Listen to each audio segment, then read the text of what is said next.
Bon, petite capsule pour faire suite au creux qu'on a eu dans la descente du marché. Les gens sont intéressés de voir ce qui peut arriver. Regardez ici, là. On a vu arriver lundi matin un petit test et un rebond sur l'ancien creux. Souvent, quand on va descendre comme ça ici, on va avoir un retest. À partir de ce moment-là ici, qu'est-ce qui va se passer? Là, votre guess est aussi bon qu'un autre.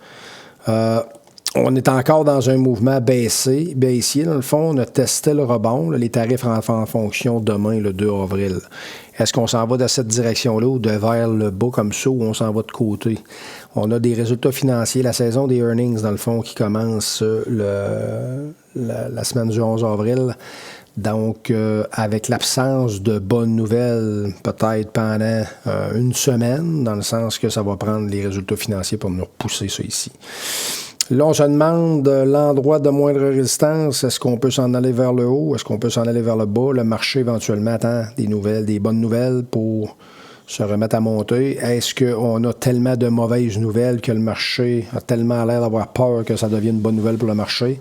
On va regarder le Dow Jones à comparer au SP500. Regardez le dernier creux plus haut, donc les titres du Dow Jones 30 plus fort que le SP500. Puis si on regarde les titres du Nasdaq 100, on voit qu'eux autres ont été plus faibles sur le dernier creux, là, les 2 dernières journées. Donc, il y a une rotation d'argent qui se passe présentement. On est sorti du Nasdaq. On est rentré peut-être plus du côté des titres plus défensifs que les titres plus volatiles de technologie. Et si on regarde les petites capitalisations dans le fond du Russell 2000, on a comme un genre de double creux aussi, mais toujours baissier. Donc, à partir d'ici, ça devient un point qui peut être soit qu'on repart sur bonne nouvelle. On va regarder l'indice des petites capitalisations pour voir si le marché pourrait plus avoir de l'appétit pour le risque. Mais là, présentement, c'est sûr que le sentiment général du marché est à la prudence. Donc, il y a probablement de l'argent qui se tient sur les lignes de côté.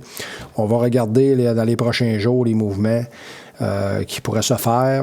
Il y a eu des prises de position lundi et mardi qui se sont pris, mais éventuellement, des positions un petit peu plus légères qu'on doit protéger en cas qu'on reparte vers le bas. Si jamais ça fonctionne, tant mieux. Sinon, on va recommencer à d'autres niveaux. On suit ça dans les prochains jours.